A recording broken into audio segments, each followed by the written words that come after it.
amaanyi ndi mulokole mpya mubale mu amagezi kubenga mulokole mpya amanyi bala abulokole benna kuzo kunyuma kwa swaga tininga buli obedda mulokole nasiuka ninga asula mu kiyungu nekati obulokole benna kuzo bwa swaga abalokole banyirira begaleza amanyi mu linnya lya Yesu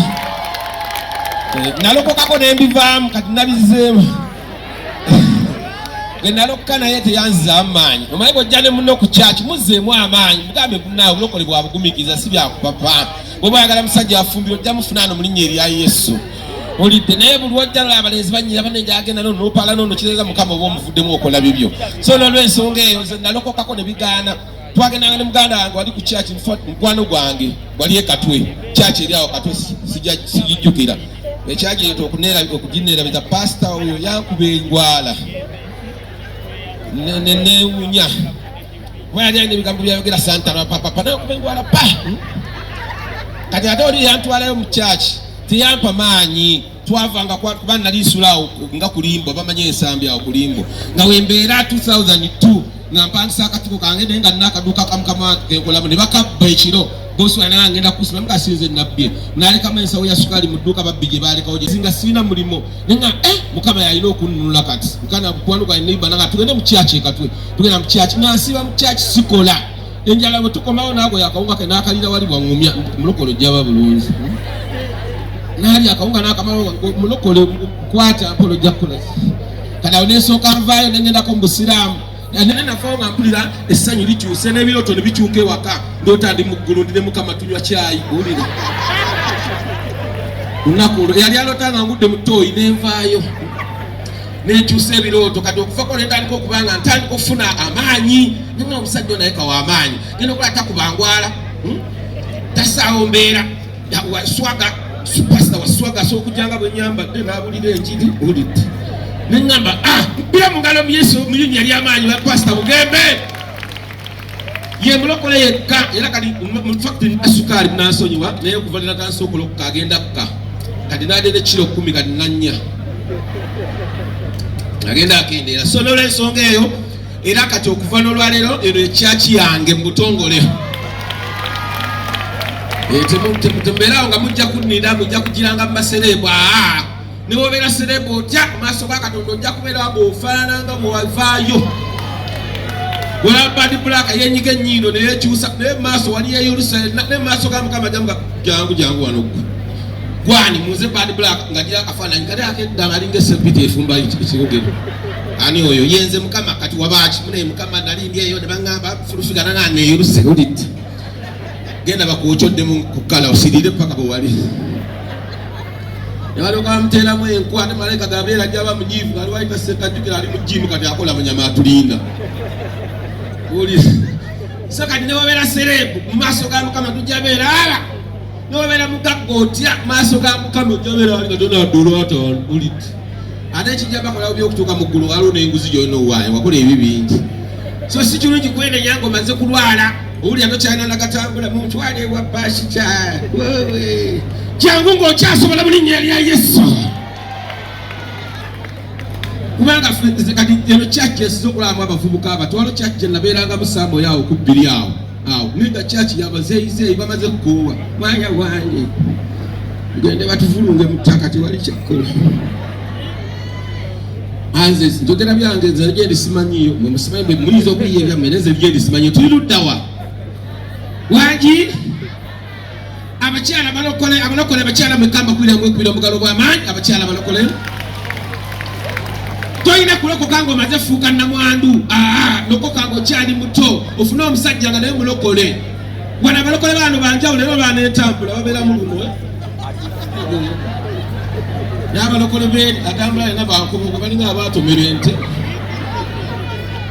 wano weefunye amaanyi abaera bwemutanda buli lwasande n'okujjano bwe mutandaba ne mutanda mumpe ekibonerezo buli lwasande mutere wali ekibbo kirimu emitwalo 22 mu linnya lya Yesu musule bulungi MC Kapale. Give it up for MC Kapale one more time.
Yes.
nebaza Pastor Bugembe omwami Katonda w'obulamu akola ali kusajja n'obulamu agenda